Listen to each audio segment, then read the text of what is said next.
How'd you go to the big Tesco? I went absolutely like mad with power because I've got the t-shirt money now, so no more of that like Tesco value gruel for me. It's Tesco finest paste now. I went in for a couple of things and I came out with like just fucking like a regular week's shopping. It was bliss. Was it one of the Tesco's? You say big Tesco. Did it have like a clothing section? Yeah, I didn't buy anything from there. Are you sure you didn't use the t-shirt money to buy a t-shirt? What would be the point in that? I can't eat a t-shirt, can I?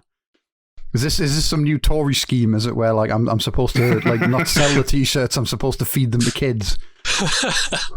I mean, it fucking could be. Frankly, I've been paying attention loosely to the Twitter sphere, and so I'm aware of the whole story, which I suspect we're getting into tonight. But oh Jesus Christ, it's like I'm not even particularly paying that much attention, and the sheer white hot rage that's resonating over my fucking Twitter is insane. I don't think I've heard the country this angry in quite some time.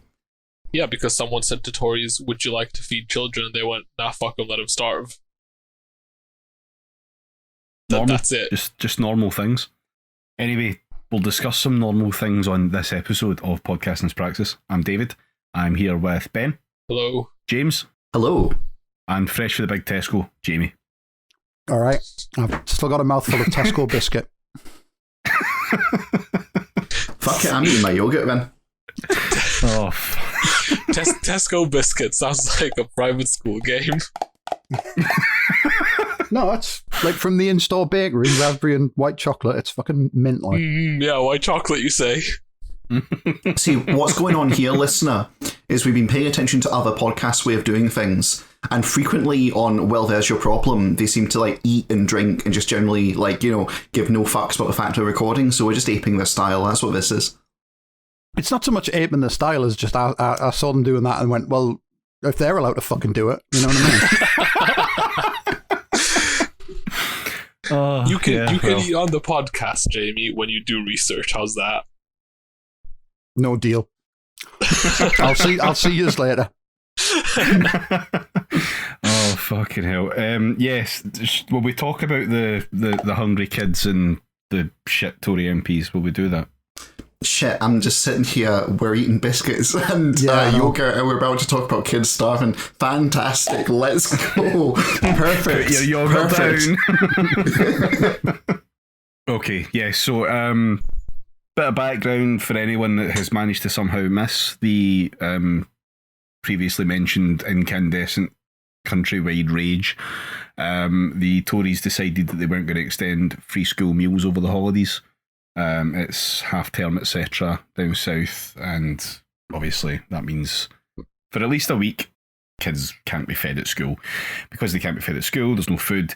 Parents will have to obviously fork out for that. Some people can't fucking afford to do that quite as easily as the rest. What they should do is just buy a stone and like pull some weeds up from an embankment and just put it all in a big pot and heat it with the power of their mind. And then they can feed a family of like 6 for a fortnight on that. I'm reliably informed by cunts all over Twitter. See, I was thinking you were going in a different direction with that. I thought you were going to say what we should do is get a stone and a big pot of water and go sit out like a Tory constituency office and make stone soup. And I was going to point out that would obviously fall down right away because there's no fucking way the Tory would have the curiosity of mind to want to contribute ingredients to the soup. No, I mean if you're gonna go to a So eat the rich is what you're saying. Yeah. Feed the rich to the children. It's a lesson your kids are going to have to learn eventually. Is this is the second time they've said, well, if you're relying on school for food, then fuck you, right? Like they've done this before. And I think the U-turned over it in the summer, didn't it? Yeah. Yeah. So it is, you have to wonder how many times they can U-turn on this before it gets old. As many times as they need to, because there's not an election for 4 more years and there's nothing anyone's going to do about it. Yeah, but if you do it like every summer until the election, do you know what I mean? It's going to stick in people's minds. I don't know about that, to be honest. It'll just become another British tradition. People will be out on their doorsteps every Tuesday clapping for the free school dinners. No, it'll be a thing. It's just a quaint tradition, you know?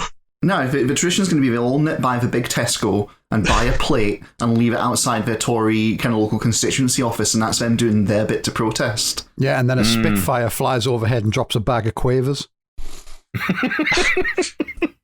It is coming up on War Christmas, isn't it? It's that time of the year again. It's coming up on fucking War Christmas, yeah. That magical time of the year before Halloween now. Bit of a late start with the old War Christmas this year, isn't it? It's almost as if everyone's had plenty of, like, do you know what I mean? Like, bullying to do over whether people are or aren't wearing masks. So they don't really need to, like, bully everyone for not wearing a big enough poppy. If you've already, like, had, 10 months of screaming at people because they're either wearing a mask or not wearing a mask, depending on... So you think the poppy brigade's all just quite tired? Is that what you're saying? I think it might be, and also they've all lost their jobs, so they can't afford to, like, get, like, the silhouettes of dead troops painted all over their houses and faces and everything this year. I don't know. I feel that theory would have more weight, Jamie, were not for the fact that I'm pretty sure the people who wear masks and the people who are most frothing at the mouth about War Christmas are, like, mutually exclusive. That's why I said either yelling at people for wearing or not wearing masks, depending on which side of that particular aisle you sat. All right, covering your bases there. Yeah, okay, fine. I guess it checks out. But I mean, it's like, all the usual stuff. Like, if the football's on, but they've got a social distance, you can't really sort of, like, justify bringing out that guy in the fucking clown shoes of respect like last year. At half time, if everyone's supposed to be, like, minding their fucking manners. Oh, the clown shoes of respect. Has it been a full year already? Well, here's the thing. I, for a while, have wondered how long it's going to be, how many years until the dodgy, shitty British porn channels where you don't actually see anything, how long until one of them does a I'm going to respect the fuck out of you Poppy special? Like, it's coming at some point. It's going to, because it's that confluence of psychosexual kind of engagement. Like, there's got to be a point at some point in the future where it's become so kind of degraded and just like, the fetishization becomes literal, that there's got to be that point. And I'm just like, how many years are we out from that? So I don't know. I mean, if you ring that guy that was out at half time, like dressed as a giant fucking poppy last year, he's probably not busy. Oh. Anyway, I don't want to get sidetracked on the War Christmas stuff. We'll save that for another episode. It's because the topic is too fucking depressing. That's why. It's I know. I get the feeling I'm going to be kind of pulling us back towards this topic a few times, but we'll try and get through it. We've got other stuff to cover as well. It's like that fucking film Go and Look or Come and See, depending on which version you're listening to in which language. And it's like, it's important and powerful stuff, but by God, do you not want to look at it at times? I mean, I have no idea what that is, but like my head's just fucking like cracked open when you said it's called what? Come and Look or Go and See, depending on which version you're listening to? Oh, okay. So it's a Russian war movie, and it's extremely good in a really soul-destroying kind of way. But the original Russian, it quotes a Bible verse, and the Bible verse, if I get it right, in Russian it's go and look as a command, and it's from the book of Revelations. In English, it's come and see is what the angel says. And so when they dubbed it over into English, they changed the title. And so most people know it as Come and See, whereas the Russian version is, I think, a bit more evocative with Go and Look, because it's about a young boy who's underage who goes off to fight the Nazis in World War II and what he sees at war. It's really like, it's harrowing is what I'm saying, basically. And right. I don't know, it was a joke for the one person on the podcast who'll get it, which I guess is me, and the one person who listens to the podcast who'll get it, who's probably also me. Carry on. I just want to, as an addendum to that, I just want to say I'm familiar with the angel saying "come and see," but not from the Bible, from Johnny Cash songs. Okay. Food for kids. So basically this whole thing's opened up a nice avenue for a parade of Tories to completely show their arse. Are we talking about Gary Big Dinners? Gary Big Dinners is a late entry to this. Yeah. Oh, fuck. Oh, what is his name? Gary Big Dinners. Whoever spray painted that on the wall, come on the fucking pod. He's like Gary Smallbrook or something. Gary Sambrook. Gary Sambrook eats big dinners. While editing his own Wikipedia page. It's beautiful. It's so good. Do you remember that evergreen tweet about how, the Tories are finally learning how to do social media? And then over the last 3 days, we're just seeing them show their arses so fucking hard. And it's all the young guys as well. It's it would be one thing if it was, I don't know, Baron von Fuckstick. Just basically kind of posting on Twitter, well, I personally think there's nothing wrong with feeding children. After all, you do want to fatten them up before you put them in the oven. It'd be one thing to have them doing that shit. But no, it's all the young, new, bright hopes of the Tory party who are all thick as pig shit. Yeah, and somehow all only 30. You see pictures of them and you think, oh, Jesus, his 7th divorce obviously didn't go well. And it turns out, no, he's fresh out of school. It's a Roland Dahl thing, isn't it? Because he had that thing, and people pillory this, and it's basically saying that it's that whole thing that evil thoughts will make you ugly. Yeah, from the twits. Yeah, and a lot of people kind of look at that and go, oh, that's terrible. That's saying that if someone's ugly, they're evil. And it's no. You don't understand your logic here. He's saying that, essentially, if you're evil, it will shine through. Not that if you look ugly, that means you're evil. So he does kind of ruin it slightly by then going on to say that if you're good, it will shine through even if you're ugly, which is a bit, all right, fine, thanks, okay. Well, I mean, that's true, though. Everyone with good politics is hot. People, men and women alike, look at me and think, holy shit, I didn't know goblins were real, and I can't believe I found one going through my bins. And then they immediately after they go, I would, though.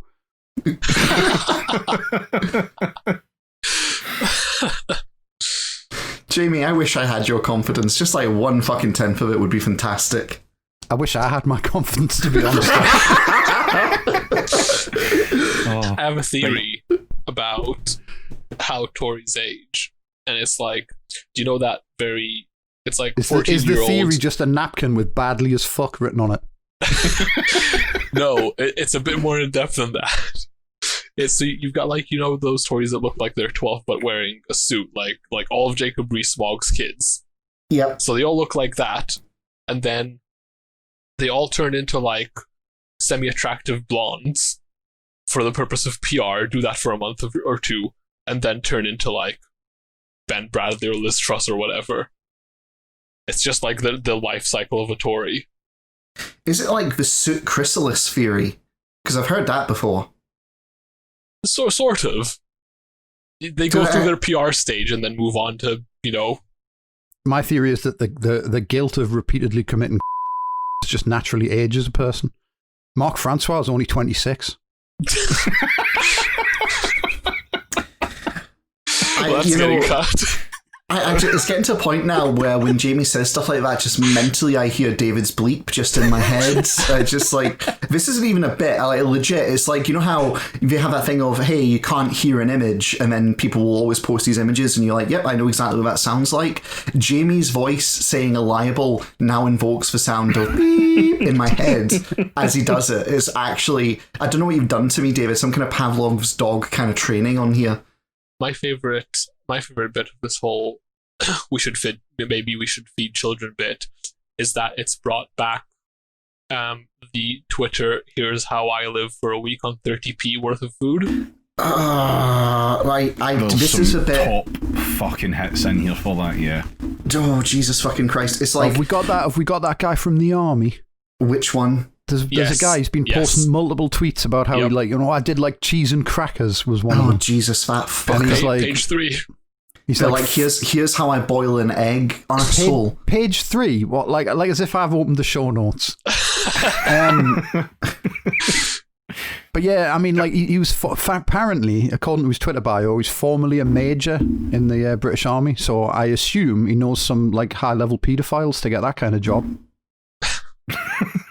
I've never. I'm assuming that's how you become an officer in the British Army is the right child molesters. To get a rank in the American Army, you turn up at the recruiting office tell them your dick has a vertical foregrip, and when they've finished firing 6 guns into the ceiling, they make you a colonel.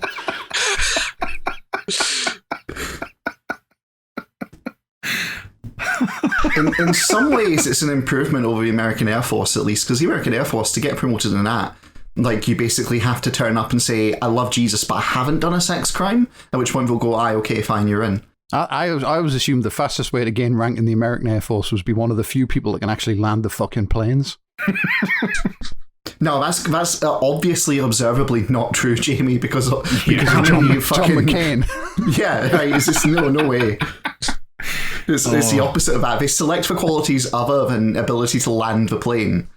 So, but no, I know. Like, this is us drifting off again because the topic is so grim. Like, yeah, I have you read this article that Jack Monroe did? Oh God, did I get her name right? Jack Monroe.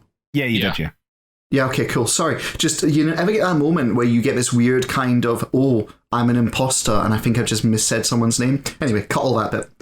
So, have you seen the article? I don't know if you'll have seen it, but it's an article by Jack Monroe talking about their experiences on essentially, getting out of poverty, ? Because it's kind of ambiguous. Through their like book deal thing that they kind of like fell arse backwards into, which isn't an insult because the recipes are great. I own a couple of their books. It's just like, yeah, they very much stumbled into it. Yeah, it was a happy accident. Yeah, and essentially they're talking about the lasting psychological damage of being in that like desperate situation, essentially. And how these gurning fuckers, putting on their best crocodile tears to teach us all how to, like, buy a slice of toast for 12 pence. Like, how they can never fucking relate to it because they just don't understand the damage society does to you when you have no money and the scars that leaves. Yeah. So... It's not the only thing they don't understand either, because all the recipes are like, right, so you go to Tesco and you buy like 6 individual pasta shells. They should give you those for about 3 pence. Do you know what I mean? It's like, all right, yeah, okay. And then a penny's worth of butter. I mean, do you want some recipes? Do you want some recipes? I don't know, is it for buttering up Tories before we put them on the grill? No, I think this is the research we've heard so much about. This is part of the research. This was Rob. You can thank Rob for collating all these recipes. It's Rob's You've basically just asked me, do I want to take 1d12 psychic damage? And I guess I do. Go on. Yeah. You do. You love it. 3 eggs. That's 42 pence, right? Because you can buy Perched on the edge of a cliff by any chance. 2 tomatoes. That's 20 pence. And cheese, no amount given, but 30 pence worth of cheese. Total cost 92 pence. And it fed his boys for breakfast. And what he's done there is he's mashed the fucking lot up and apparently put some pepper on the top. How much the pepper's not costed? Yeah, that's... He doesn't say. That's the thing. I mean, it all falls down when you start adding in the extras, doesn't it? I mean, yeah, once you go down to the pepper shop and price out 7 grains, that's like fucking... To be fair to him, I'm looking at the picture, that could equally just be black mold.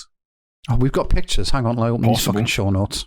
I mean, it's more like, they're treating it like you're being paid by the Roman army and they're assuming the salt is just part of your salary. Oh, yeah, this is the prick I was talking about, isn't it? Yeah. Yeah. That thing looks like an uncooked pizza. That looks like fucking... Do you know what I mean? Did he take that photo himself? Because it genuinely reminds me of Ian Miles Chong's fucking, like, omelette he made that time or whatever. It looks like it's been peeled off Sucky Hall Street. Oh, yes, it does. That's the most evocative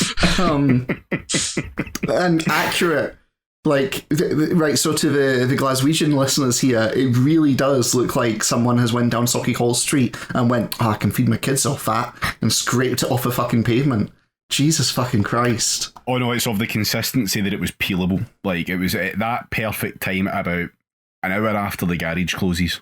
And it's just at that right kind of consistency. That's what that is. Would we like another recipe? I mean, yeah, go on. I guess right. It can only go up from pavement vomit. It can. Well, this one's pitched as an inexpensive snack for a big bloke after a first night before we walk. move on. Before we move on from the bit you scraped off the pavement, Can we just mention what an absolute, like, fucking turbo cunt he is for alternatively pint of lager and packet of fags? Yes. Yeah. The end of a tweet listener has alternatively pint of lager equals £3.67 average, pint of fags equals 13 quid. Pint of fags? Pint of fags. Sorry, it does say packet of fags, but I'm just that fucking. I'm trying to mentally distance myself even as I'm fucking reading it because it's just rage inducing. Like, I swear to God, the past couple of days have not been fucking good for my blood pressure with what's been going on Twitter with this shit. Yeah. Well, he's also got an inexpensive snack. Cheese, 30 pence. Again, the same amount of cheese. This is the same amount of cheese that fed him and his two sons, his assumedly large adult ones. Just about to ask that. Yeah. And the expensive crackers, right? He says expensive crackers / butter, 10 pence. He gives a method for this one. It's a lot more involved. Open both packets, assumedly the cheese and the crackers. Take 4 crackers and a slice of cheese. Butter cracker. Apply small cubes of cheese. What? Hold on, is this cheese sliced or cubed? Yeah, what the We fuck, don't know. like? We don't know. What do you do with the slice of cheese? He doesn't tell you what to do with it. He said take 4 crackers and a slice of cheese, butter a cracker, and apply small cubes of cheese. Like, what the kind of fucking non-Euclidean snack is this? It's time Total cheese, cost. clearly. This is what like fucking Cthulhu makes when he gets back from the pub. You've missed a key line there, David, which I'm looking at, and I'm feeling myself flushed with anger because in between the method line and the total cost line, it says eat : this is key, full stop. I mean, he does give the impression that he probably needs that at the bottom of all of his recipes just to remember it. He would probably be used to it. He definitely sounds like an army major to me. Yeah, I was going to say when he says the previous one with the fucking the pavement pizza where it says like fed, it doesn't say his sons, it says fed my boys for breakfast, so I'm assuming he just served that to his squad. The entire platoon. Yeah. Oh. You know, the thing we're missing from this too is we haven't seen what his children actually fucking look like. For all we know, they are like chained in a basement, emaciated, thin, you know? Yeah. Well, he doesn't eat like that all the time because he's posted a nice wee picture of another one, another meal that he's went and bought this time. Lunch at the Black Swan. Is this where we go, this you? Yeah. Yes, this is the this you moment. Because what he's got there is fish bream on aubergine with a satay sauce and a couple of prawns on the top as well. And it's all stacked up in, you know, that fancy way that food has to be tall but not fill the plate. Yeah. Yeah. That's such a sad prawn. Fucking cunt. Absolute fucking cunt. I'm not finished. Bastard of a cunt. It's Oh, some proper six chip Tory wanker action, like, isn't it? Yeah. Forgot about 6 chip. He's a landlord. Of course he's a fucking landlord. do you have a music drop for the theme of Mao's Revolution? Could you fucking play it? I'm not stealing Alice's bit. Yeah, fair, but Jesus fucking Christ! Like, I apologize for dropping the C word there, which I know, like, okay, it's got kind of misogynistic connotations, but in those reflexive moments where you're just reaching for the Pavlovian trained worst insult and just expletive that you've got, just what a fucking arsehole! Yeah, just. Oh, Jesus fucking Christ! I can't. Yeah. I really am at a loss for words because the recipes and the fucking smug, well, like, that tone is bad enough, but then you get the this you moment. Keep that on ice, right? Just Jesus Christ. Prepare yourself, right? Load another one into the chamber and you'll know when to fire it off. I only need one in the fucking chamber. Wait, this is fucking going to end my life after this shit. Carry on. Perhaps those that want free school meals, this is a different guy, by the way. Perhaps those that want free school meals should have to attend a compulsory home finance course together with home economics. Perhaps add to that a basic cooking course. Sounds actually, fine. Those things should actually all be part of the education system. I don't see the problem here. Oh, hang on. Tip: a baked spud is cheap, nutritious, and can be cooked in a microwave in 8 minutes. Frankly, if someone owns a microwave, then you know what I mean. That's like the height of luxury. That shit. Sell the microwave to buy food. What are you doing with a microwave? Yeah. They should have pawned the microwave first. They should have sold the microwave and then their family pearls. No, well, that is exactly what they're going to go on to say. So someone asked, what if you don't have enough income to pay for both the potato and the electricity to microwave it? Sell the assets. Use child benefit to buy food for the kids as it's designed. Don't eat yourself. And then when asked what assets should you be selling, he says handbag, pearls, mobile phone, or are they more important than feeding children? It is that. It is that fucking guy. Jesus Christ. Also, don't eat yourself. Like, I genuinely can't tell whether he means like you shouldn't like cannibalize yourself or like you should go without food. This is, I mean, even when people suggest that, there's a reason that you put your oxygen mask on first and then the kids. Yeah. There's also so this always fucking gets me. It's the whole, Adam fucking Smith wrote about this, okay? Sorry to raise the tone slightly from my previous incandescent rage, but Adam Smith wrote about essentially how a linen shirt is, in one perspective, people could call that the height of luxury, but how for all practical purposes, it is a necessity to participate in modern society. And this is at the time Adam Smith was writing, so a good while ago, right? This whole idea that, you could say, oh, you've got a linen shirt, you look like you're doing fine, but actually you need a linen shirt to have any prospect of getting fucking employment, right? And Adam Smith was calling out this fucking bullshit back in the day, and it's moved through iterations, right? So that, it used to be for a while, they're like, you've got a fridge. You've got a fucking fridge, you could sell a fridge, but they clocked on that, okay, I think most people accept that you kind of need a fridge, maybe, right? So now they're on fucking mobile phones. And it's like, oh, sell your mobile phone. It's TVs.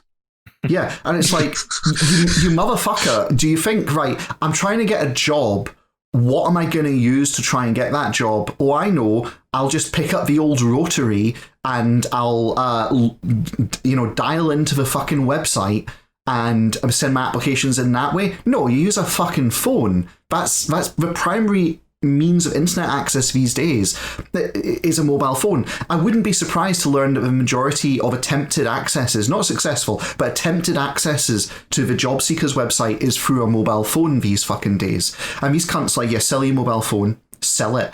It's like, it's literally, maybe they've just got some kind of special brain damage because it's the whole Tory thing of sell off the fucking infrastructure that generates the backbone of like your ability to produce, essentially. No, they do that in Office too, so maybe they're just fucking consistent. I don't know. Every single one of these pricks is entirely and completely aware of the fact that a smartphone is like literally essential to functioning in the modern world. Do you know what I mean? You basically like need it, and you need to, like, even if it's pay as you go or whatever, you still need one, and you can't like apply for jobs and survive without it. Basically, they're fully aware of that, but it's a convenient catch-22, isn't it? Because like an iPhone costs like several £100s to buy brand new on the day of release. Excuse me. So if you see, like, you know what I mean? If anyone can't feed their kids, or they're like, they can't like heat their house or anything like that, you go, well, you've got a phone. And, and just leave it there like that and let everyone make the sort of like the connection that, yeah, they've got a phone, they're worth several £100s at least. It's like, this is a fucking thing that's most noxious about it. These cunts know exactly what they're saying, right? Yeah. It's pure.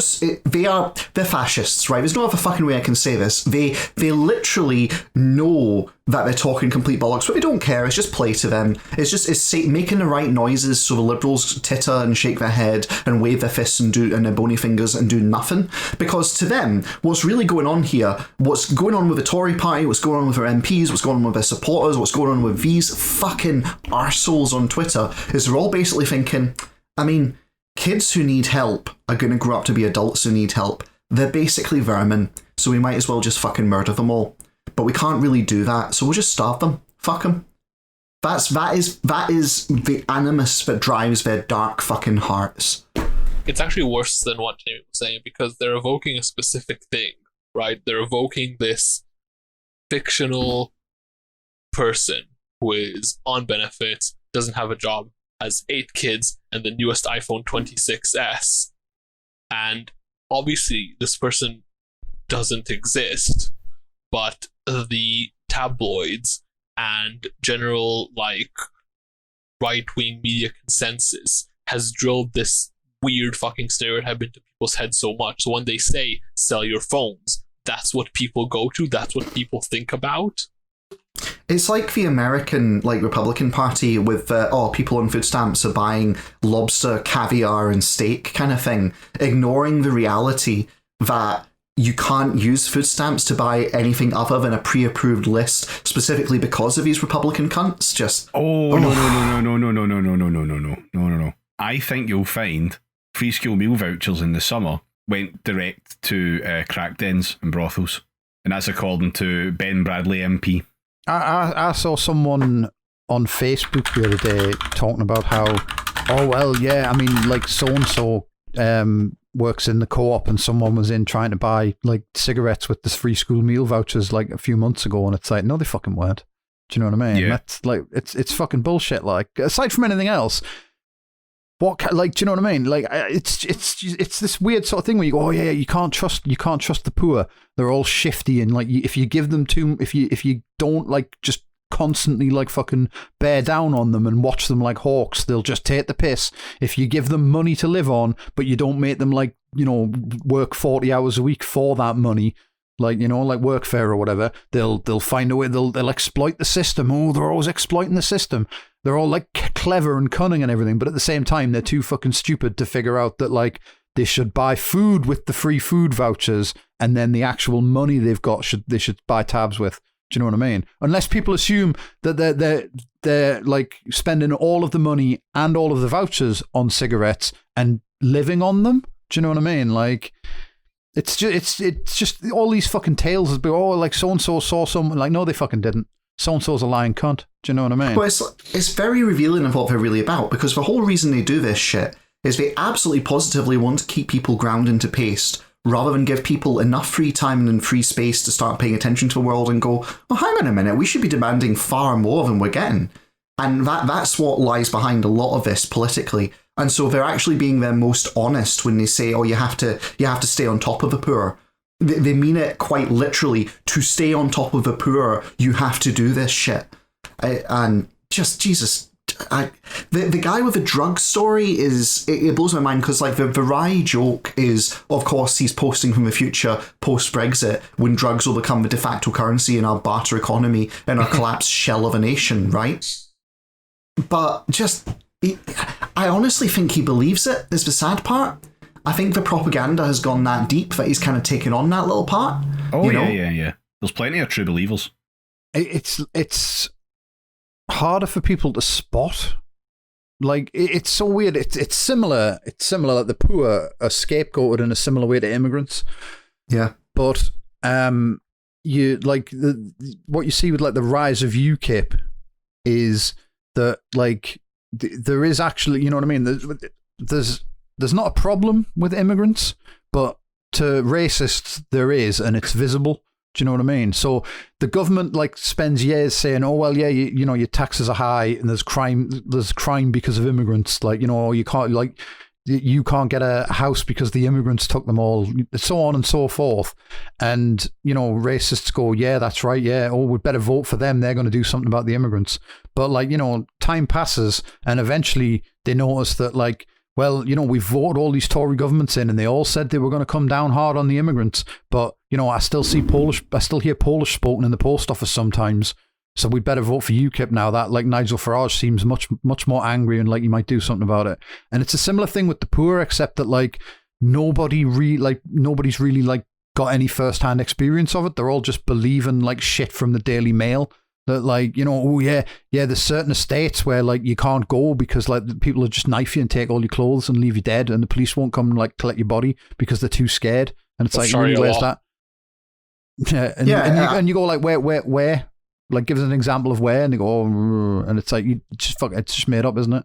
Do you know what I mean? The it's Caliphate of Tower Hamlets, we know this. Yeah, you can't like, you know what I mean? You can't like open your windows in summer in London because foxes will get in and like tear your face off and shit. Do you know what I mean? Like, You can't like- you can't go out on can't go out for a walk on like an afternoon because like feral gangs of youth will like just like knife you and tear your face off. It doesn't. I mean, the problem is they're fed this shit day in, day out. I mean, you remember the big scandal with a particular council, which I will avoid naming just in case, had a problem with a paedophile ring, which is apparently like it was tied into a local taxi group, and there were a bunch of gentlemen who were essentially committing sex crimes, who were of Asian descent, I believe was the term that was used in the papers.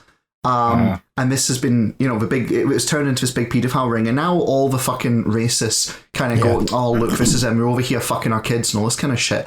And the problem behind this is that the papers reported exactly like a third of the story and just left silence in place of the actual story, which is that the real problem is that these guys were being recruiters and procurers for young children to then ferry through their taxi company, to each other, but also Jimmy Savile style to the local elite. And the police were being pressured by the local elite to turn a blind eye to it in pretty catastrophic terms. And so you had people on the council, which I'm not naming, were almost certainly noncing those kids, as were, and this part is recorded in places, a whole serious number of local property developers, right? They were the patrons behind the system. What ethnicity were they? I'm pretty sure they weren't all of Asian descent. In fact, I'm pretty sure the majority of them weren't of Asian descent. But strangely, that part gets left off. That part gets left off because that part isn't constructive to building a narrative of the police wouldn't arrest them because they were scared of being called racist. Exactly. It's like, at least with some of these narratives, right, you can sort of say, well, this is fucked up and this person is awful, but they've been made this way by the maliciousness of a propaganda state in one way or another. But when you get to the poor stories, and it's like, the same sort of things at play, but also it's worse than that, because at least with these propaganda stories of the racist garbage, at least you can sort of cling to this idea of, oh well, I mean, the reason they're believing this shit is because they've got this kind of insidiousness where they look at people and go, oh, they seem a bit alien to me, I don't really understand them. They've got those kind of like skin tone prejudices sort of thing. But with these other stories, it's like you literally, it's people who are supposedly the same as you, great, salt of the earth Britons, etc. And that shit doesn't matter. And it's really revealing the ugly truth, which is that it's all status poisoning all the way fucking down, It's they want to hate people beneath them because the people beneath them make them on high. Just fucking garbage. Sorry, I'm really fucking disgusted at this kind of shit. It's absolutely mortifying in a literal sense. I feel like I'm fucking dying when I read this horse shit. Yeah. But on the other hand, though, we had rationing during the war and we were being bombed and everyone survived through that. So, people should just harden up and feed their kids stones.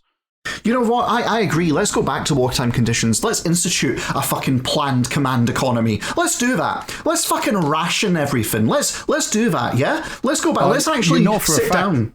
For a fact we'd have rationing, but only for the poor. I mean, that's not terribly different to what we fucking had during wartime if you dig into the records, but pretend I didn't say that. Well, shall we move on to a different topic then? One which Please, might God, be yes. slightly more welcoming. I can't even fucking make jokes about this shit. I don't know. It's too raw, Yeah, I mean, yeah. The fuck was that ominous gong? Dinner gong. Gary Sandbrook's dinner's ready. Is it Swan tonight, David? The biggest plate of swan you've ever seen. Right, okay, let's move on to something different. So, last night, the Socialist Campaign Group of Labour MPs released a pamphlet. Ooh, big news. It's like it's 1910 all over again. Yeah, I'm looking forward to these socialist pamphlets. Let's fucking go. Does it start with there is a spectre haunting Europe? It doesn't, no. It starts quite weakly with when the coronavirus hit earlier this year. The whole thing, just to give it a wee bit of context, is a collection of basically articles by members of the Socialist Campaign Group. I'm sorry, David. I'm not a bitter ex-Labourite. Could you clarify the Labour Socialist Group, right, or Socialist Labour Group? Is it? Mm-hmm. Socialist Campaign Group, yeah. Social Campaign Group, cool. So that's Jeremy Corbyn and John McDonnell and Dan Abbott and others, right? Yeah. Yep. There's about 40 of them. It's the No Keiths Club. Okay, cool. So this is going to have a lot of fairly solid policy in it, I'm imagining. It's like stuff that, you know, no one's thought of doing before, but in these desperate times with the coronavirus, it's going to be brand new stuff, right? It's going to be real fucking cutting edge. No, not really, no. Most of it is a rehashing of the 2019 manifesto, but in different words. It's not as comprehensive as that. It more just kind of harks back to it at quite a few points.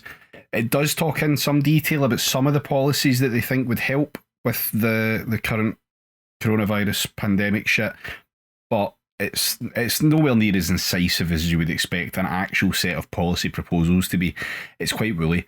The whole thing reads a bit like, please, Keith, please, we had good ideas. Yeah, it does, yeah. It's 87 pages long, so I've read through the whole thing, and I've taken some kind of choice parts. 87 pages long? 87 pages long. And it's described as a pamphlet? It's a collection of articles. Yeah, I know. It's it's basically just a collection of articles.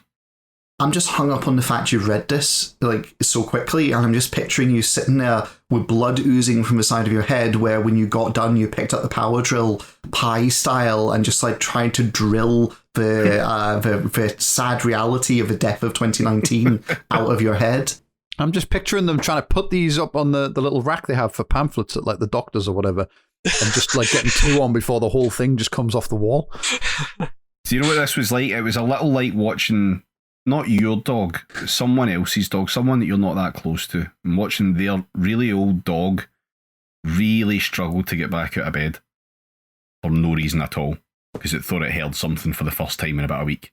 Like that's what reading this is like. It's kind of sad, but you're detached enough to know that you're not going to be the one that actually has to deal with it. That's kind of how I was feeling with it the whole time. So I thought what I would do is we'd go through it. I'll focus on some bits in wider scope, and then other bits I'm just going to kind of give the bullet points of what they were, if it's even really that relevant to anything. New things specifically we'll talk about. So the introduction is by Richard Burgon. It's kind of weak. So he starts talking about, you know, the coronavirus pandemic is bad, and the government response bad. Fair enough, we expect that. He says, none of this is simply the failure of an incompetent PM, though. Of course, he is completely incapable of dealing with the challenge of the time.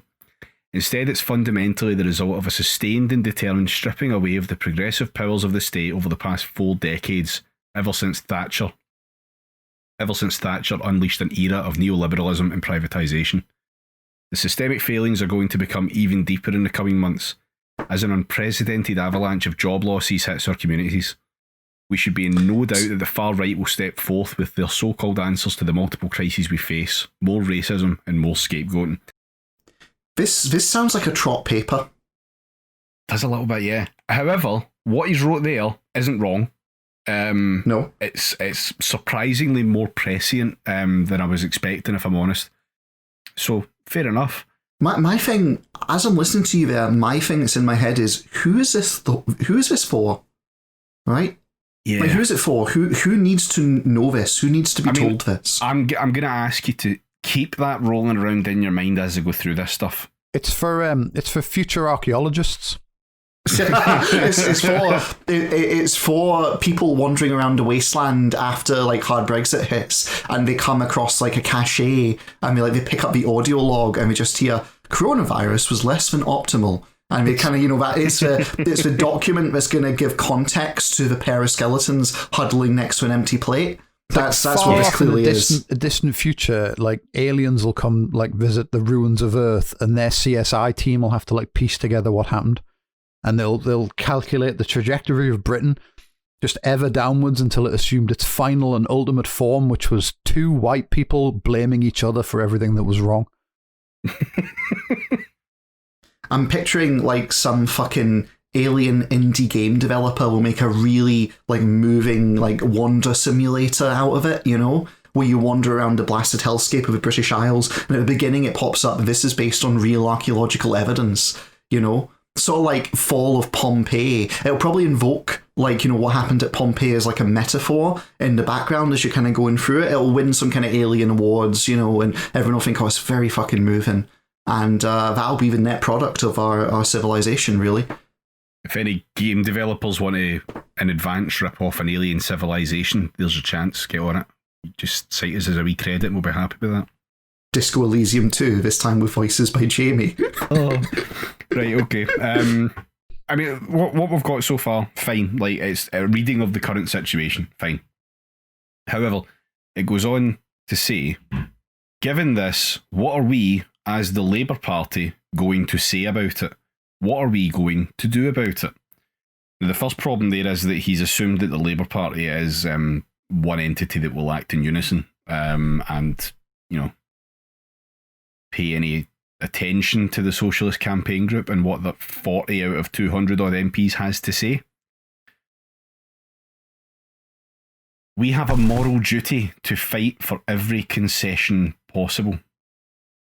So again, quite a bit of low bar, really. We'll fight for concessions. We won't fight for anything. How is he planning on doing this? Well, that's again. You'll discover this is a problem as we go through this. He doesn't really say. It's, you know, it's rhetorically, it's like a bowl of very thin gruel. Is what this comes off as. It's not really got any meat behind it. It's not got any kind of muscle or power. You know, like I was joking when I said, does it start with there's a spectre haunting Europe? But it's not got any punch to it, does it?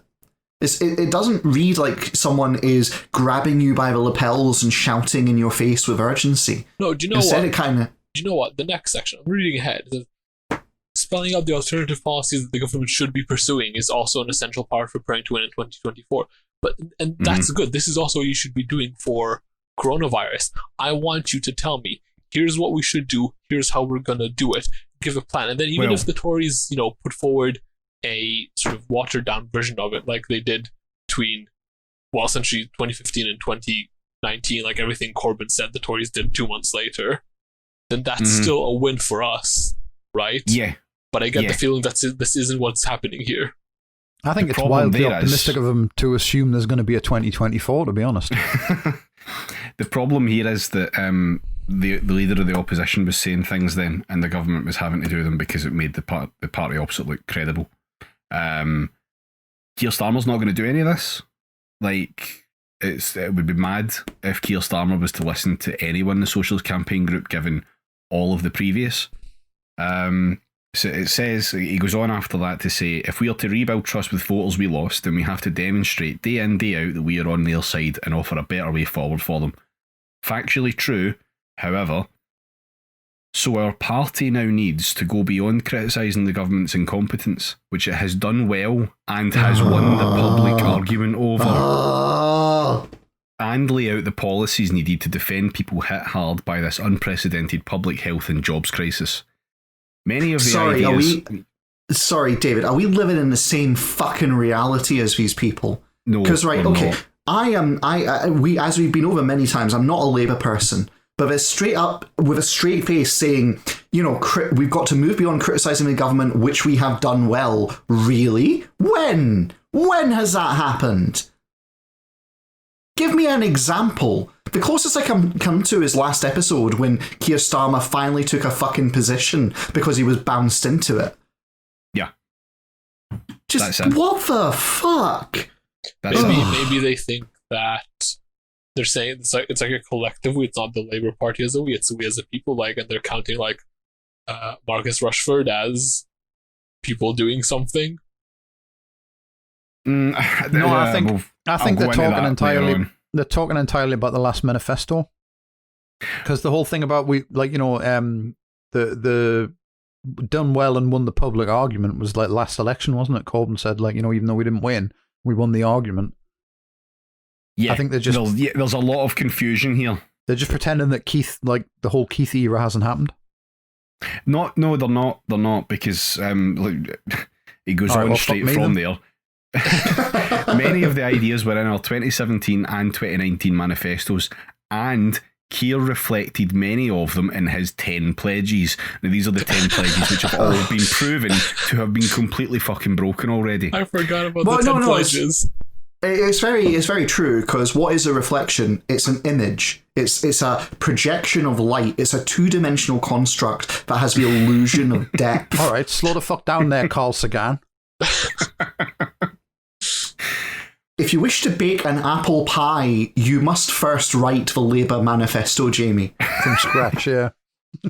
Is this more cooking tips from that major? Yeah, pretty much. Oh god, could you imagine the Keir Starmer equivalent of those fucking tweets, right? How Like much do you Keir think? Starmer. What pence value do you think that fucking major would put on invent the universe? I mean, I'm just for some reason the it's free real estate gif has just popped into my fucking head there.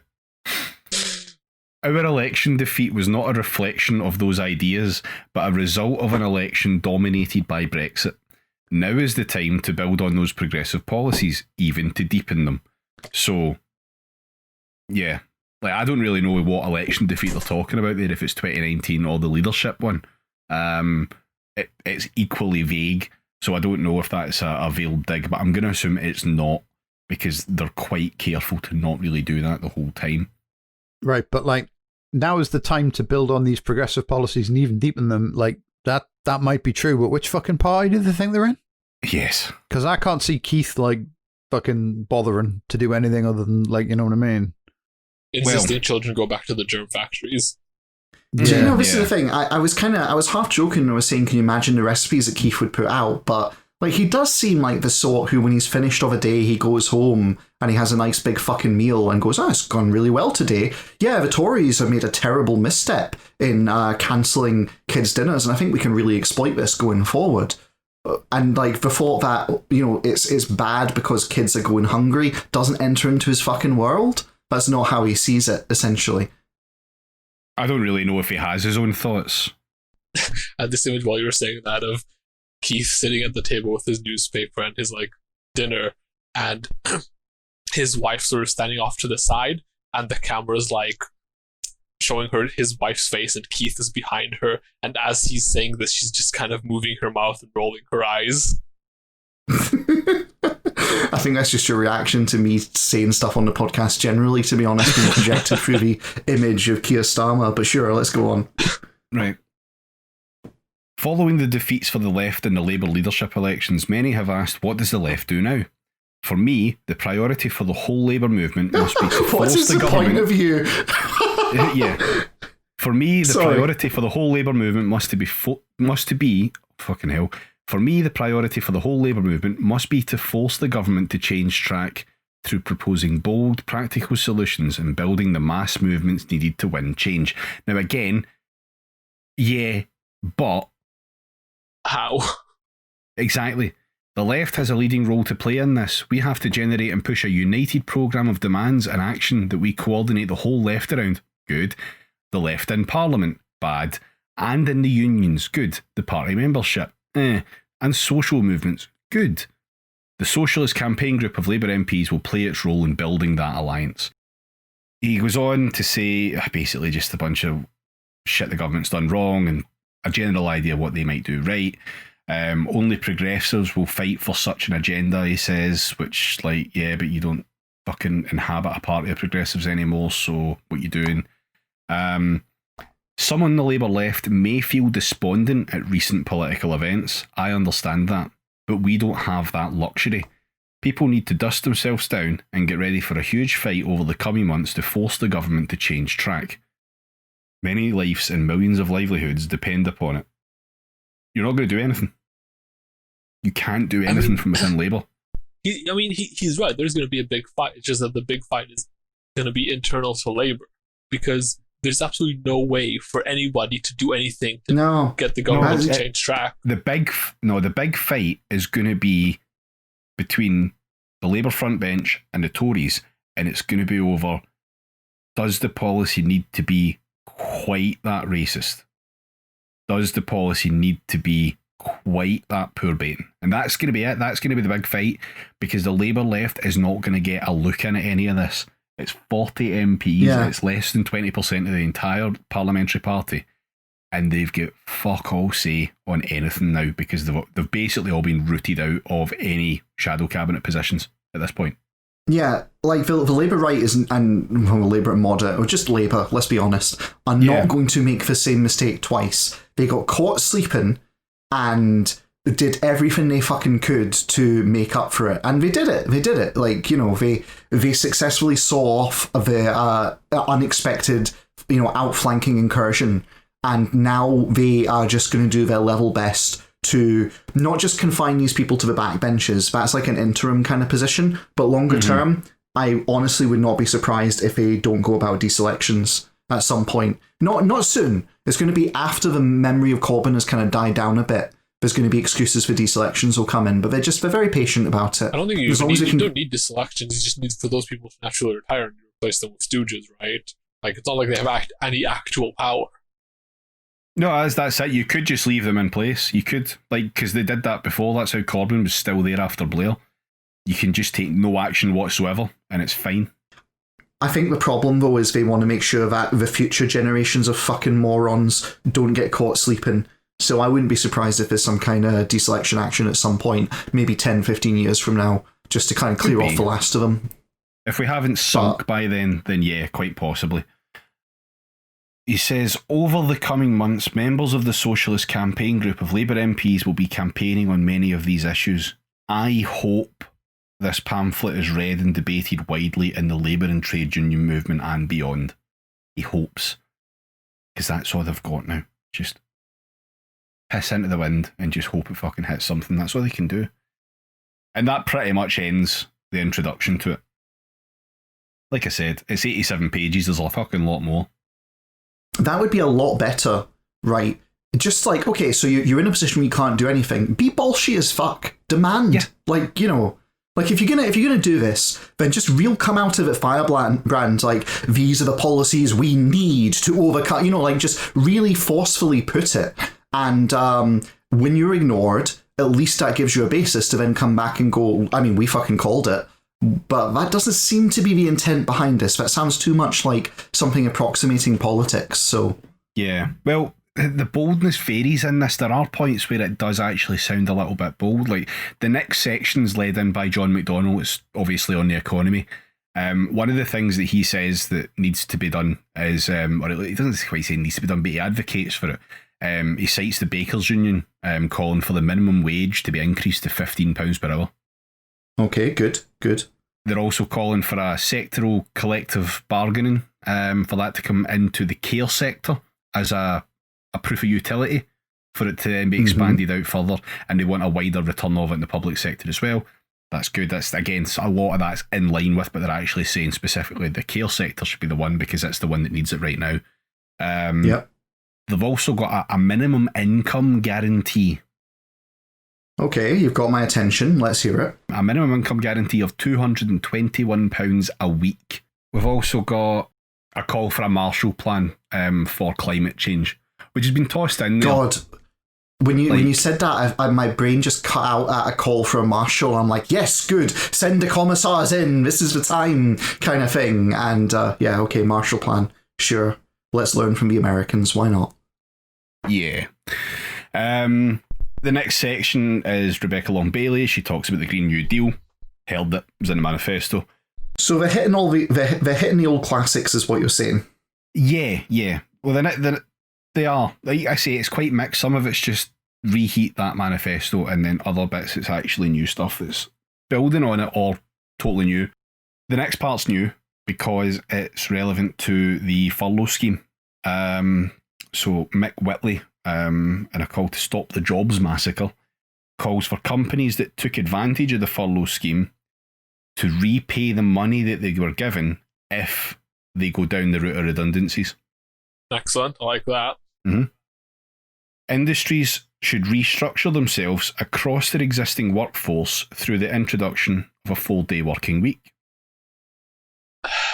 The 4-day working week is you can't really, a lot of industries, you can't really do it just on your own. You need it to be like an industry wide thing. You know what I mean? Yes, and that's, keep that in mind, because that's going to come back and bite in a minute. There's also a thing there about socially responsible support packages. So government support and loan should also be converted into equity, granting the public a stake in affected companies, ensuring that recovery packages put people at their heart. Again, that touches again on manifesto stuff. Now, Clive Lewis has a bit on sustainable economics. It's mostly just reading things as they are and not really putting anything big out there. And largely talking about the Labour Party having to build alliances with other political movements, including any political parties prepared to weaken the power of capital.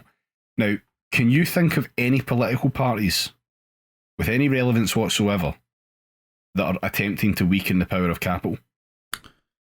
I mean, oh God help me for saying this. So here's a little story, right? You're probably looking at me going, here's James is about to say the Scottish Greens, and I wish I was. Do you know this weekend just past was the Scottish Green Party conference? They held it online, and this is the first one in years I didn't bother going to or logging onto, I suppose, because really I can't be fucked this year. And I heard that a constitutional motion was voted on that was going to change the constitution to say the Scottish Greens are a socialist party, just straight out there. And I was like, all right, that'll be interesting to see. Pretty sure that won't pass, though. Turns out it came to a voting session and a majority voted for it, but it fell short of a 2/3 majority required to amend the constitution. Damn. And I think that, in a nutshell, describes the current state of the Scottish Green Party, who are the leftmost, of the... okay, obviously Labour has a left contingent who I respect, but the Scottish Greens, in terms of actually intending to make political change, the Scottish Greens are probably the leftmost major asterisk party in the UK, and even they are kind of balking at calling themselves a socialist party. How do you put Eat the Rich in your party broadcast and then not have enough people vote on calling yourself a socialist party? Yeah. Now, the smart arse comment would be, well, James, clearly you should have gone along and voted in that. But it's no, not really, actually, because the Greens, and this is a problem of Greens globally, the Greens have this issue, which I said on Sin and Stream, where being green doesn't actually really mean anything. It doesn't really mean anything, Being green is saying, I like the environment. And it's no shit, right? Okay, most people, if you press them, will say, yeah, I like trees, okay? I'm in favour of trees. Trees are a thing that are good. But it doesn't actually have any, stringent kind of backing to it. It doesn't have a real grounding. You can go read the Major Green Manifesto. Sorry, what's it called again? The International Green... there's a pledge thing that all the Green parties are signed up for. I'll figure it out and I'll reply to the pod with it. But essentially, right, you read that and it's got the tenets that we all agree to, and it's got ecological wisdom. And it's oh, okay, great. That's some new age bullshit. Yeah, basically. And so that's why you get parties like the American Green Party, which are hysterically funny.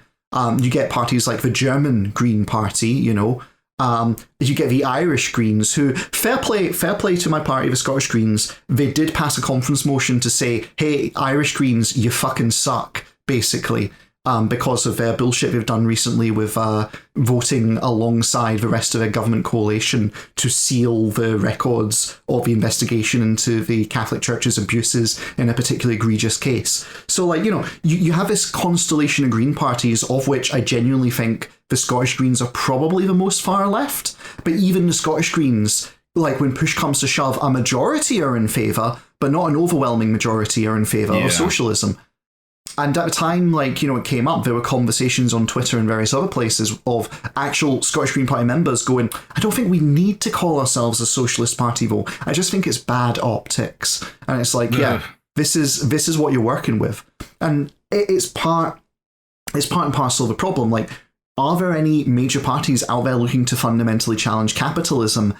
I don't think so. No, there's not. I think the Scottish I think the Scottish Greens have some policies which would be great if they were implemented. But I don't think it's quite at the, it's like that old style image where there's a priest, there's an old drawing, a priest is pointing at a tree going, some of these branches are terrible, away with drunkenness. And then there's a fucking socialist union worker hacking with an axe at the base of a tree going, no, the axe must be laid at the root of the tree, and the root of the tree is capitalism and landlordism, right? It's like, yeah, that's the problem I see. Like, there isn't that real root willingness to go, okay, we need to tear the whole system down. Instead, it's like, okay, we need to raise taxes on the extremely rich. And I'm there for that. That's great. That's good. And I am very proud that the Scottish Greens have good policy. But it's far short, in my view, and only my view, of the kind of revolutionary kind of approach that's justified under our current circumstances. So, yeah, good fucking luck, Labour Socialist Group. Even your own fucking party isn't in favour of undermining capitalism. Yeah. And this is the thing, like, they know fine well that a political party on the left in Parliament that was committed to that would actually be really useful. Like, that's an admission there that would be really useful for them to have something to work with. Do you think they're basically saying, hey, someone make a party, start to do well enough that we can all jump ship to it? Do you think that's what's coded in that very quietly? That's a pretty tall order. Yeah. No. I'm gonna move on. I'm gonna move on. And well, what's the alternative that they expect the Lib Dems to ride to the rescue? Lib Dem fight back. I'm just imagining fucking Charles Kennedy crawling out his grave, Lib Dem clawback kind of shit. He wasn't even that fucking left. That's the depressing thing about it. No, he wasn't. But then against Tony Blair, he was basically Lenin. Do we still have Lib Dems? We do, yeah. 3 or 4. I just not heard anything about, like, it's like fucking Fred West or something. Ed Davey. There was a poll recently where the Greens got a higher percentage than the Lib Dems. Yeah, I think so here's my prediction for the midterm chart of English politics, right?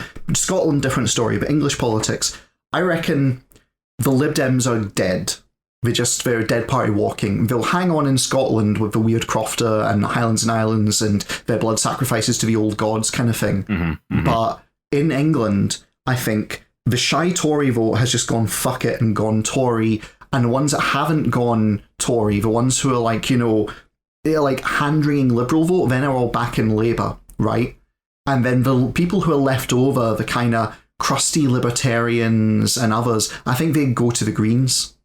I think they look around and go, well, we're not getting anywhere with this. And, well, the Greens seem like they're somewhat sensible and not too, socialist. And I think they jump onto the Green Party of England and Wales, essentially. I think someone will find like an enchanted fucking sword in a lake and become the next Nick Clegg. It wouldn't be an enchanted sword as a thing. I'm with you on the finding something in a lake and receiving the power of Nick Clegg, but it won't be a sword. It wouldn't be principles.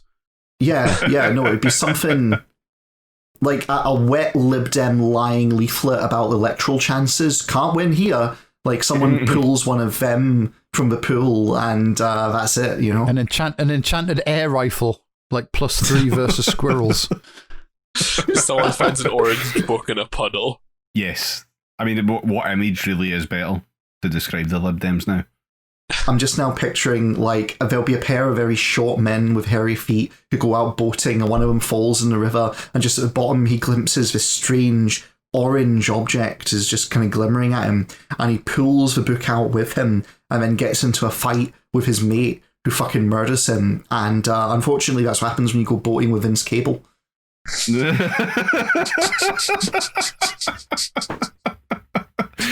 That one is for all you Tolkien fans out there. Enjoy. I thought you were doing Game of Thrones. I mean, it is derivative. Right. Okay, no, we're off track enough. I'm going to move on with this fucking pamphlet. So, by the way, in case you didn't, we are, yes, and you'll fucking like it, alright? Me. Is there far to go? No, because a lot of this stuff I can actually just move through. Is there a motorway services between here and the end of the pamphlet? Do you want to stop over for a Greg's? Can we stop at Happy Eater? But Like, I know that the Tories have withdrawn like food for children, but you're really making a meal out of this, David. Oh, Boo. Hey. worst All joke right, in the fucking pod. At least we got it out of the way. Thanks for that. Yeah. Okay. Cool. Right. On social security, you've got Asplana Begum. She says that basically UC's bad, get rid of it, all the usual stuff. There is a nice wee bit in there that I hadn't, at least if I seen it, I couldn't remember it, but it's quite cool, is community language services. Okay. Go on. Yeah, so it's making kind of community-based educational services to teach languages that are spoken in the local area. So if there's you say you've got a high population of Chinese people, then it's perfectly reasonable and really should be expected that there's some effort for Mandarin to be taught to people in that area. I'm just picturing the great British public deciding, I'm going to go along it's to get lessons in. Yeah, but it's a good idea. It's just one It'd of be a those good ones that idea. seems so far out of reach because, when you yeah. consider who the It'd be a British good public are. idea. It'd be a good idea if we lived on a normal planet populated by normal people. We do live Do in a you know what I normal mean? island, though, so. We do, but I mean, fuck it. That's like, this is some theoretical physics bullshit. This, like, you know what I mean? First, assume a perfectly spherical populace, and then teach them Mandarin without them like fucking flipping their shit. Yeah, I see you've read the Scottish Green Party's policy reference document, Jamie. Have I? Yes, very much so. Oh, yeah. So it's one of those ones. It's a really cool idea. It's way the fuck out there, but it's nice that it's actually been included in with other policies that do seem more attainable. If you know what I mean. Like, it's nice to see that it's been given the same kind of spread. I don't think it's good at all. Actually, it would be a good policy if it was, but I think including it is just sort of asking for trouble. Yeah. It's like, it's just like getting people. It's inviting people to just go, oh, fucking free broadband. So story time, right? I can't believe they saw the reaction to free broadband. And you know what you should put in this fucking manifesto? Community language services. They genuinely, they should. What This they should isn't have a done. manifesto. This is just a pamphlet. Free broadband is Here's the also thing. included in this section, by the way. Well, here's the thing with broadband, right? What they should have done is they shouldn't have said free. They should just said we'll nationalise broadband and make sure that the costs reflect the, and all the rest of it, and then just done it. Just done free broadband when they're in office, right? It's like, so story time. Scottish Greens a few years ago conference, we're voting on policy to be included in our policy reference document, which is a uniquely green thing we have in the Scottish Greens. It's a document that contains policy. The Scottish Green Party conference has said, this is our policy base. If you're making a manifesto, start here. You don't just get to conjure things out of the ether, essentially. Mm-hmm. So it's very democratic in that way. And okay, cool. So we're having this, and the agenda of the conference comes round, and we're looking at the titles of the different motions, and one of them is on spaceports, right? Spaceports. Now, can you imagine which one the media, when they got hold of this, decided to hone in on, right? Was it our policy on public transport? No. Was it our policy on clean water? Were the spaceports not part of public transport? No, ironically. No, and so here's the funny thing. When it actually came to pass, it was a fairly reasonable, the guy was like, okay, so the reason I brought a motion to conference on this is, no shit, I got a media inquiry as to our position on it because Richard Branson has been talking about building a spaceport in the Highlands and Islands, and so, I figure we should actually have a fucking policy on this, even if it's ridiculous. So, and we're all sitting there going, yeah, I guess fair enough. I mean, if we're being asked questions about it, sure. But the fact that got out to the media meant that anything else didn't really matter. That's the one they focused on. And that was unintentional. And that was just like the party having a private conversation, essentially. But putting in free broadband or putting in let's offer language courses to, teach people Polish and Mandarin. And it's like, this is the exact example of what you don't do. You've got to meet the electorate where they are psychologically. You've got to look at the Overton window and you've got to go, what's the furthest left we can pull this that they'll still find credible? Because that's what the Overton window is about. The Overton window isn't what the media reports on. The Overton window is, what do you think the public will actually find credible? what do you think they'll actually say? Oh, that sounds quite good, actually, rather than go, nah, that sounds far-fetched, that sounds lunacy. And it doesn't matter how true and good your policy is. It doesn't matter how eminently doable it is. It doesn't matter how feasible it is. You have to pick something the public actually goes, yeah, I can believe in that. So yeah, I mean, I can't see any conversation about that. And like I say, it would be nice. It would be a nice idea, but I can't imagine any conversation you have with the public that doesn't end with them bringing up Sharia law. Yeah. Yeah. Anyway, I'm not going to get bogged down in it. Like we said, it's a cool policy, but like it's kind of out there. There's a little passage in this bit as well that says we need to mobilise a movement from the bottom up that can defend what we have won and demand even more, to explain why the Labour Party can deliver for people, because it has before and it will again. It will take local campaigns as well as a national fight back, and it most definitely will take some challenging conversations even within our own party. I am up for it. Are you? Here's a challenging conversation. What have you won for me lately? Yes. Sure Start Centres. That was recent, right?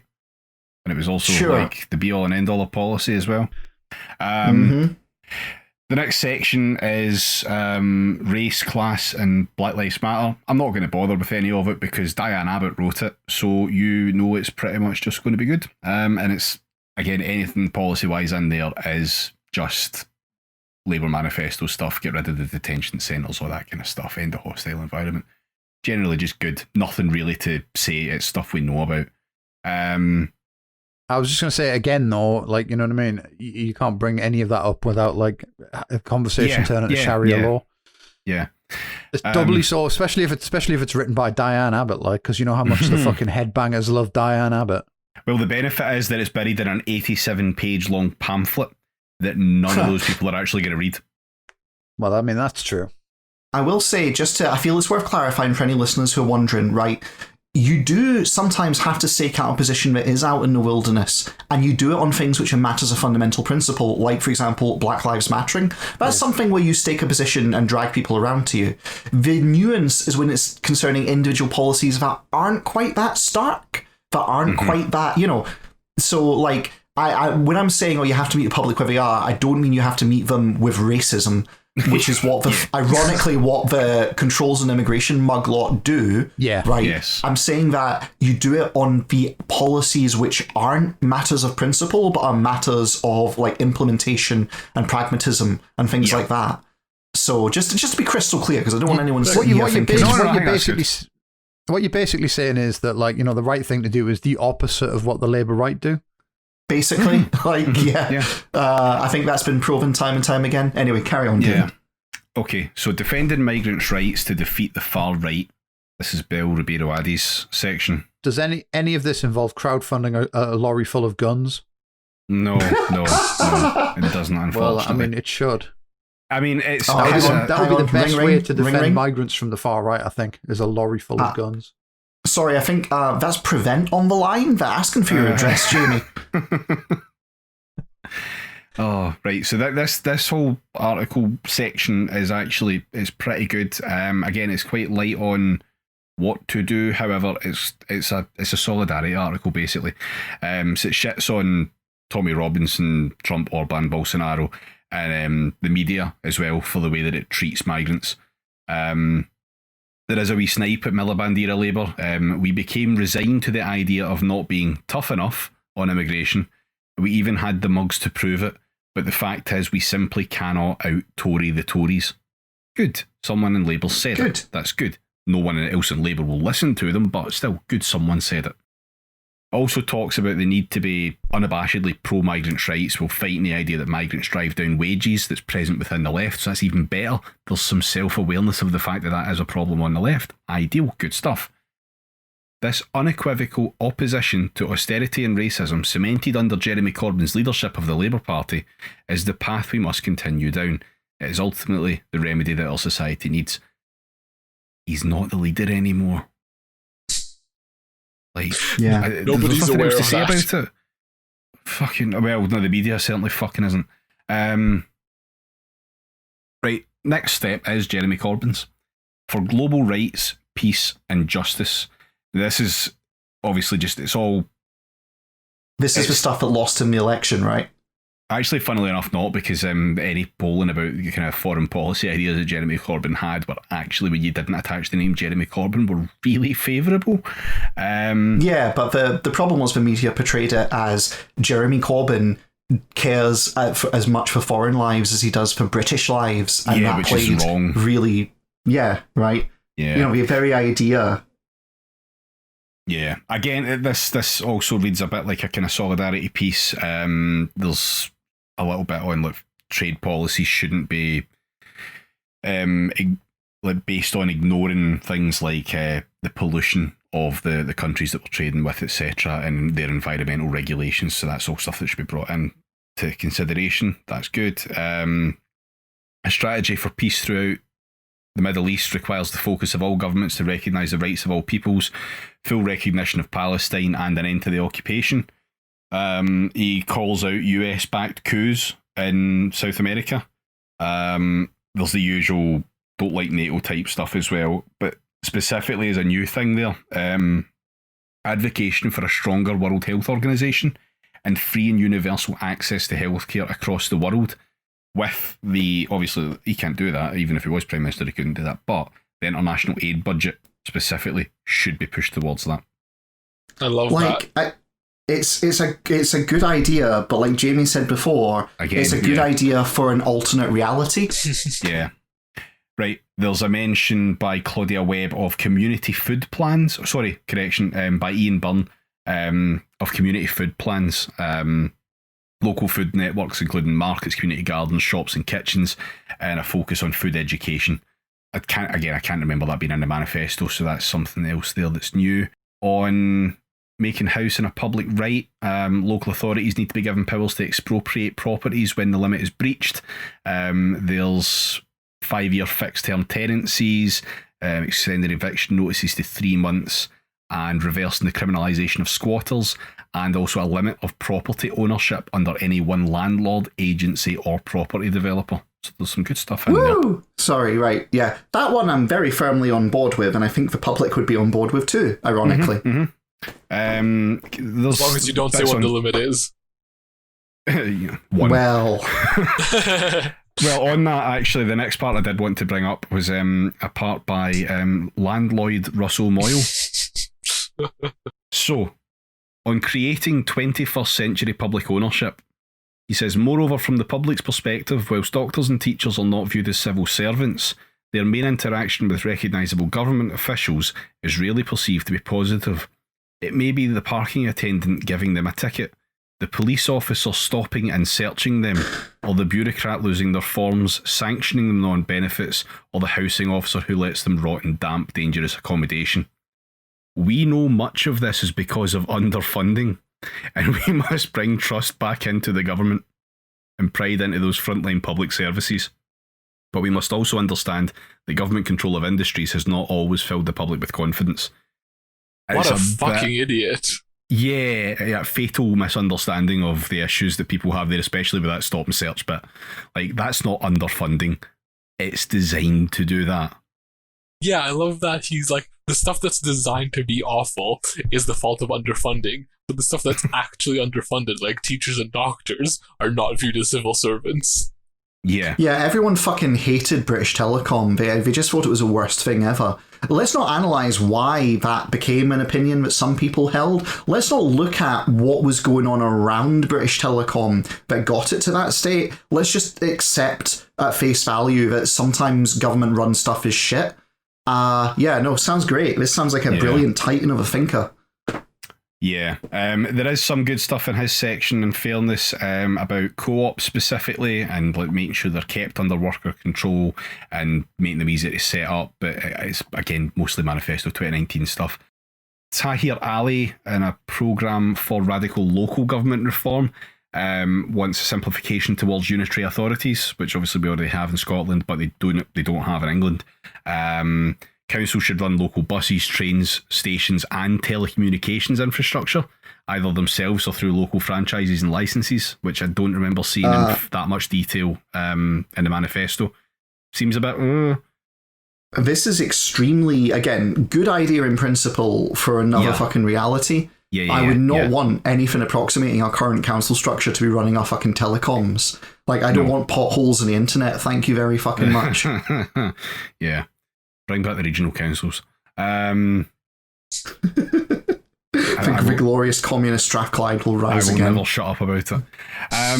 Right, okay, so the final couple of sections here. Our values and theirs. This is John Trickett. Starts off by asking the question, how does our party win the next election? This ought to be our sole preoccupation. Well, kind of. Jamie, fuck off.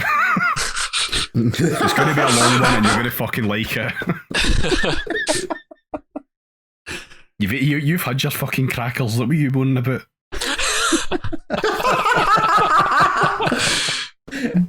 The problem is, right, the kid in the back seat has ran out of wine gums and he's now just whining. Oh, fucking hell. Right, how does our party win the next election? This ought to be our sole preoccupation. Showing that the opposition party is more competent/professional is a necessary condition for being re-elected, but it will not win the election. Mm-hmm. Okay, that's kind of obvious, like we know that. However, so is he basically decrying haircutism?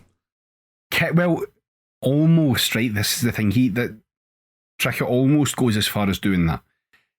He says on the number of thoughts as to how to proceed. The first is that Boris Johnson and his cabinet simply assume that they are born to rule. They don't need to do detail. They think that their inherited position gives them the right to govern.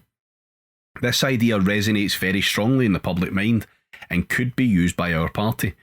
Equally, there is an addition to the born to rule assumption, and this is that they think that the rest of us as plebs who are there largely to be governed.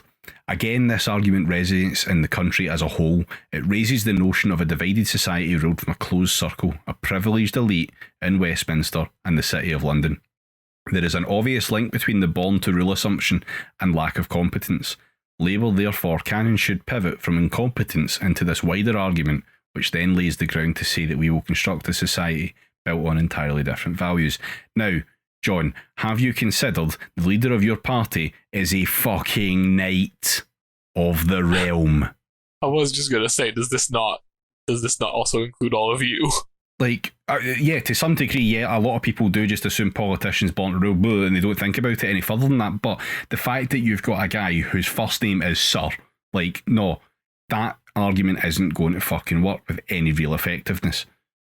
Right, though Keir has been clearly effective at the dispatch box, citation fucking like, this isn't even it's a good idea in an alternate reality. This is we are actually in an alternate reality. Labour is not yet cutting through in the vital demographic groups. Forensic, in quotes, forensic questioning at PMQs or beating the drum at competence will not hack it unless these tactics are anchored in a strategic vision. That's true. David, did you get this pamphlet from a set of sliders by any fucking chance? Did Keir Starmer write this section?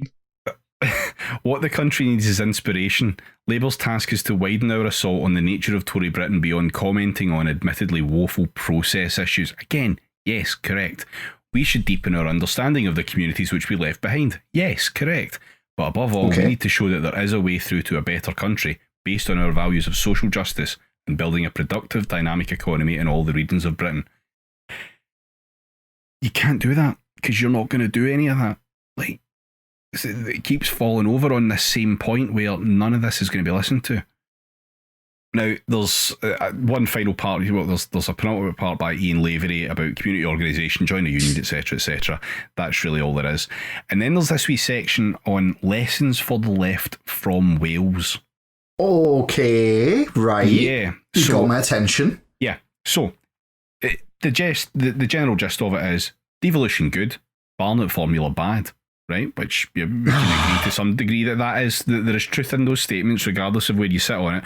The Barnett formula is not really a perfect representation of anything that doesn't really do people many favours, and devolution is better than just the standard direct rule because it's closer to some form of localism. So, fair enough. Now, sorry, the Barnett formula bad thing is definitely a huge asterisk. Like, what exactly do you mean? Bad in what ways? Because that can be taken and used in a variety of different contexts. Like, the Tories think the Barnett formula is bad. I think that because this is coming from a Welsh context, I can't remember exactly how this works out, but I think Scotland generally does better off on the Barnett formula than Wales does, doesn't it? Pass. I don't know Welsh politics. I'm sure there's a kind of weird thing about how it's worked out, and it's worked out differently, although it's the formula is worked out differently, and it comes out with wildly different kind of things for Wales. Anyway, there's a little section in this that says, what this lesson teaches us is that we cannot be complacent, and we must always be reaching out to the people we represent. We need what we are doing as politicians to become more relevant to the daily lives of people and give them the opportunity to be a part of the political process.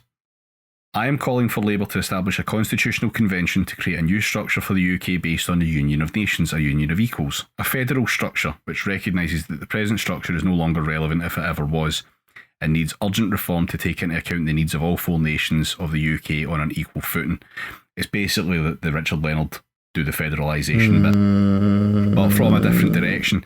If that's picking up some steam, fair enough, okay. That is a solution that would have been great to have proposed and debated back in 2012.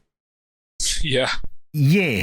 There's a lot of stuff in there as well about the fact that basically there's a requirement for a constant level of activism. Without that connection to politics directly and actually feeling that people have some sort of access to it, that's only going to fuel the idea of nationalist parties, which will take advantage of that within the devolved assemblies and parliaments. It's there. It's actually probably that section. I've not done really any justice with the small part of it I've read out there. I would have a look at it because it is the closest thing I have seen to Labour being able to read the situation currently, at least in Scotland, although this is coming from a Welsh perspective, is accurate of what they need to be doing to actually maybe claw something back. But obviously there's a lot of caveats around that as well, with you actually need some fucking policies that are going to be different and good. Like, I don't know, man. I don't mean to drag up the dreaded Scott Paul, but the way the fucking, all the surveys and polls have been going lately, I think the horse is well and truly bolting at this point. This may well be a lesson learned too late. It may well be. But no, the fact that they've actually been capable of learning some of the lessons at least is at least nice to see that they got there eventually. This is the fucking thing about Labour, which I've felt in my bones for a very long time, which is they're great at learning lessons about 8 years after they would have been useful. It's like, you know what, there's not, we say foresight is a virtue, hindsight isn't really. Especially if that hindsight doesn't inform your future activity, which, as you've said repeatedly, this won't. Like, no one's going to listen to this. Yeah. Right. That's it. Basically, that is the whole thing, boiled down. You can, if you go find the Socialist Campaign Group's Twitter, there's a link to it there if you really want to sit and read through it. If you want, Sinin is going to be doing a stream, twitch.tv/SK the Crusader. Just keep an eye on the stream. If it's already past the point when we get this out, go check the VOD for a more in-depth discussion of it. Now, since we're done with that, how about we round this off with a little game of comment or commentary? I guess. That's the sound of true enthusiasm. We're all just, it's like we've all, we kind of finally pulled off a road and Dad has turned around and said, all right, who wants to go to Little Chef? And it's like, suppose. Yeah, all right. Yeah. What the fuck's a Little Chef? Oh, don't. It's too cursed. You won't like it. Yeah, we have such sights to show you. Do they even exist anymore?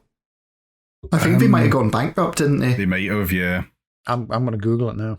Which I'm not surprised, because the nickname for them used to be Little Thief, because they're basically roadside diners that charged exorbitant amounts. And it's a shame, because I actually have quite fond memories of going into Little Chefs when I was a kid. But yeah, like... They closed in 2018, apparently. Oh, rip. Thatcher's Britain. Right, let's move on to comment or commentary. Supposedly a lot of them have been replaced with Harry Ramsden, so you're bound to get better value for money there than fucking hell. Jesus. Is that 6 chips or are they still on 12? The thing that always fucks me up about like sake. British chain restaurants is Wimpy still exists. Yes, it does. I don't understand. It's like in defiant. If you ever want proof that economics is bullshit and capitalism is not based on anything approximating merit, behold the Wimpy. Oh man, the Wimpy. Fucking hell. Right, let's get on with comment or commentariat, and then we can all fuck off. How about that? And then you two, the listener, can also fuck off, and you'll be glad for that after this long. So, first one. It is simply untrue that swarms of parents won't feed their kids over the holidays unless the state provides them with grub. Parents find a way, they love their children and they make things work, whether through using individual initiative. Well, that's all you're getting because I've cut off the rest of that and I can't be asked to go find it again. Comment or commentariat? The commentariat. Commentariat Guardian.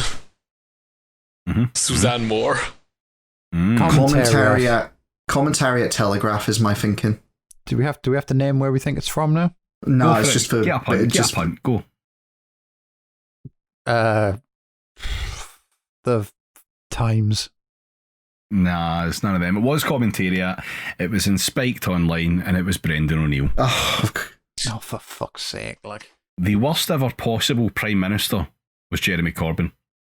The fact that Labour took leave of its senses and made such an obviously hopeless offer to the nation is why we are saddled with Johnson and a stonking Tory majority. This useless administration fuck is as much a result of Labour's failures as the Conservatives. Comment seriously or commentariat? Fuck them for using the word stonking. Honestly, what do they think this is? Fucking junior school. It's comment because of the use of the word stonking is what I was thinking. Comment. Could be a man of the people commentariat as well, but I think it's a comment as well. Comment BBC News. Oh, I'm gonna say comment, but I genuinely don't give a fuck. At this point, like, that was a comment, and it was in The Guardian. Sounds about right. I thought that was honestly a little too far right for The Guardian, but I guess the entire country's going fash, so who cares? Right, the carry on, Guardian David. has been pushed in that direction for the entirety of Corbyn's leadership, so it's unsurprising we're at this stage now. Yeah. Right. Most of our debts are held by UK pension funds and the Bank of England, and our credit rating is solid. We are fortunate not to be a part of the Eurozone and can run our own monetary and fiscal policies to suit our needs. Above all, Jeremy Corbyn is not in charge. However we criticise this government, he would have been infinitely worse. Comment or commentariat? Commentariat. And again, I'm going Telegraph, but I feel a bit more confident this time. Commentariat, why not? It was commentariat, but it was Ruth Sutherland in the Daily Mail. Oh, right, okay, sure. Economics 101. If you subsidise something, you get more of it. If you make it easier for bad parents to be bad parents, you will get more bad parents. Comment or commentariat? Comment. Comment. Yeah. Comment. Yeah, Daily Mail again. Comment. Thank you. Right, and the final one. The idea of a profit is one that the left are unable to get to grips with. It is outside their radar. And a prophet is what Peterson is of our modern times. Comment or commentariat? Fuck you. Just fuck you, David. Fuck you. Podcast's over. Time to go home. Right, yeah, just what the fuck? We did not sit through all of this for this kind of abuse at the end.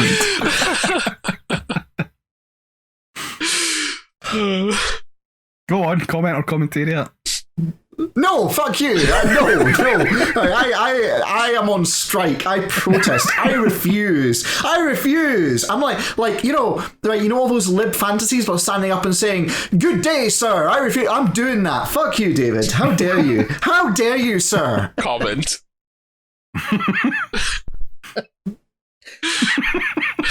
Jamie, are you alright there? Have you got a guess? Oh, fuck me. What was the question? It was comment or commentariat. Let's say hopefully fucking comment, like, Jesus Christ. It's obviously comment. Fuck you, David. Commentariat. Fuck off. Just fuck out. Get out. Away. Be gone. Pick a window. Just Jesus fucking Christ. That was Kathy Gingell and Conservative Women. Oh, the whole episode was worth it just for this.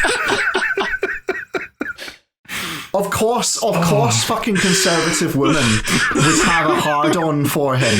Of course they would. No, yeah. Oh, fuck you, David. This is extremely cursed. Thanks, Well, everyone. you can- Have a good night. As it's conservative women, you can thank Rob for that. I will fucking thank him for that. I'll thank him repeatedly in the face for that one. Oh, Jesus. Right, okay, I think on that note we can look at ending the episode now. It was all worth it for that. For anyone that doesn't know, we are now doing t-shirts. If you would like a t-shirt of the normal island, or perhaps a Labour Pasocification t-shirt, or a Controls on Pasocification mug, you can go to teespring.com/stores/praxiscast. The link will be in the description. You can find us, the pod, on Twitter at praxiscast as well, and I suppose we'll see you all next time. Goodbye, Jamie. Goodbye, Ben. Goodbye, audience. See you all later. Cheerio.